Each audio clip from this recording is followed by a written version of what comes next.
لوگ آنا شروع ہو گئے، لوگ اپنے اپنے غم لانے کے لیے آ گئے. میں یعنی محمد حسین آزاد اپنا کہہ رہے ہیں، میں بیچوں بیچ کھڑا تھا، میں بیچوں بیچ لوگوں کے درمیان میں کھڑا تھا اور ان کے تماشے، ان کی حالت کو دیکھ رہا تھا اور ساتھ لطف بھی لے رہا تھا، میں مزے لے رہا تھا. دیکھتا ہوں کہ ایک کے بعد ایک آتا ہے، بہت لوگ آئے، بڑی رش لگ گئی، ایک کے بعد ایک آتا ہے، ایک آتا ہے اور پھر دوسرا آتا ہے، پھر تیسرا آتا ہے. کیا کرتے ہیں؟ اپنا بوجھ سر سے پھینکتا ہے، اپنا اپنا غم وہ یہاں پر پھینک دیتا ہے. لیکن جو بوجھ گرتا ہے مقدار میں اور بھی بڑا ہوتا جاتا ہے، وہ ان کے سر پر ہوتا ہے، جب وہ پھینک دیتے ہیں تو مقدار میں اور بھی بڑا ہو جاتا ہے. اس کا فلسفہ کیا ہے کہ ہر ایک کو اپنا اپنا غم بڑا لگتا ہے، دوسرے سے اپنی بیماری یا اپنا مرض ان کو برا لگتا ہے، مقدار میں اور بڑا ہو جاتا ہے. یہاں تک کہ مصیبتوں کا، لوگوں کے پھینکے گئے یہ غم جو تھے، یہ کیا ہو گیا؟ یہ ایک پہاڑ بن گیا، اس کو ایک پہاڑ کا درجہ مل گیا، بڑا ہو گیا، ظاہر ہے ڈھیر بہت بڑا ہو گیا اور وہ بادلوں سے اونچا ہو گیا، آسمان سے باتیں کرنے لگا. نیکسٹ پیراگراف میں ہے، ایک شخص آیا، سوکھا سا ہے، کمزور سا ہے، سہما ہوا ہے، ڈرا ہوا ہے، دبلا پہ، یعنی اتنا دبلا ہے، اتنا پتلا ہے کہ فقط ہوا کی حالت ہو رہی ہے، جیسے ہوا باریک ہوتی ہے، دکھائی بھی نہیں دیتی، صرف محسوس ہوتی ہے، یعنی اتنا پتلا ہے جیسے ہوا کی حالت ہے. وہ کیا ہوا؟ وہ بھی اس انبوہ میں آیا، اس رش میں آیا، لیکن وہ کیا تھا؟ وہ چالاک تھا، مطلب مکار تھا، ذہین تھا اور پھرتی تھی اس میں، بڑی تیزی سے آتا تھا.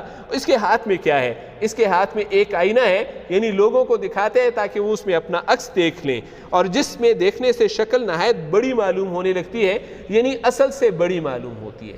اب یہ کیا کرتا ہے؟ اوریجنل سے بڑا کر کے دکھاتا ہے، اصل سے بڑا کر کے دکھاتا ہے. یہ کیا کرے گا؟ یہ غم کو بھی لوگوں کے کیا کرے گا؟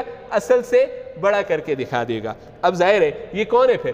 یہ وہم ہے، یہ وہم میں مبتلا کرتا ہے، ہر ایک کو اپنا غم بڑا کر کے دکھاتا ہے. مزید کیا بتایا اس نے؟ کیا کی ہوئی ہے؟ اس نے ایک ڈھیلی ڈھالی، کھلی اور بڑی پوشاک پہنی ہوئی ہے، لباس پہنا ہوا ہے، قمیص پہنی ہوئی ہے.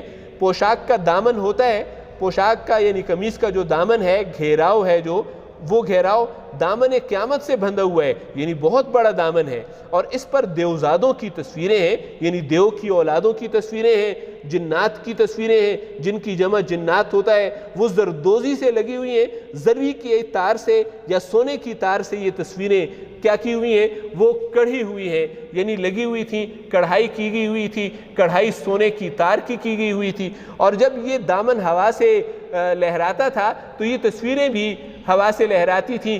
دامن کا ہوا سے جھولنا، جب ہوا چلتی ہے تو ایسے جھولتا ہے، تو پھر ہزاروں تصویریں نظر آتی تھیں، بے شمار تصویریں نظر آتی تھیں، اور یہ عجیب و غریب صورتیں اس کے دامن پر نظر آتی تھیں.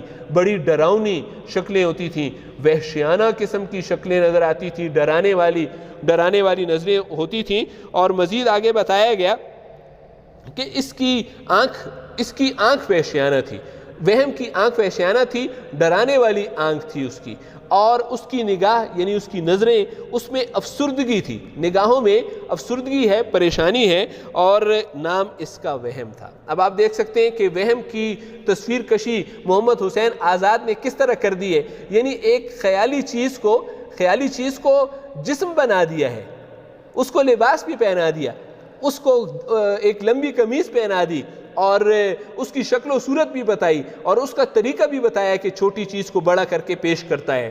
مزید آگے چلتے ہیں. مزید ہر شخص کا بوجھ بنواتا. اب ظاہر ہے وہم ہر شخص کے پاس جائے گا، اس کی مصیبتیں باندھ کر دیتا ہے، لدواتا ہے، کاندھے پر اٹھانے میں مدد دیتا ہے، اور پھر مقام مقررہ، وہ میدان جس کا مقرر کیا گیا ہے، وہاں پر لے جانے میں مدد کرتا ہے. میں نے یعنی محمد حسین آزاد نے اپنے ہم جنسوں، میرے جنس کے اور میری صورت کے لوگ یعنی انسان، تمام انسان ہم جنس ہیں، سب کی صورتیں ایک جیسی ہیں، سب کے قد کاٹ ایک جیسے ہوتے ہیں. ہم صورت بھائیوں کو جب بوجھوں کے نیچے گڑ گڑاتا دیکھا، جب روتا ہوا دیکھا ان کے بوجھوں کے نیچے، تو اور ان مصیبتوں کے انبار کو خیال آیا، جب میں نے ان مصیبتوں کے بارے میں سوچا تو بہت گھبرایا، اور دل میں ایسا ترس آیا کہ بیان نہیں ہوتا. میرے دل میں ایک ترس آیا اور وہ بیان کے قابل نہیں ہے. یہاں سے آگے پھر پڑھیں گے عزیز طلبہ، اپنا ہوم ورک نوٹ کر لیں آپ.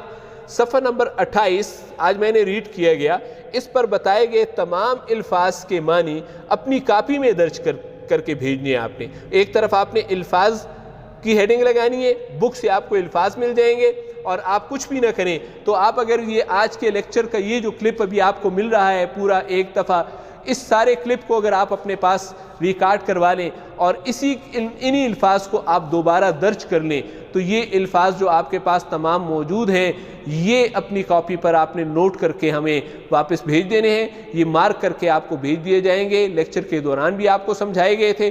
امید ہے کہ آج کے لیکچر کی آپ کو سمجھ آ گئی ہوگی, اور کل انشاءاللہ ایک نئے لیکچر کے ساتھ آپ کے سامنے حاضر ہوں گے. والسلام. اپنا بہت سارا خیال رکھیے گا.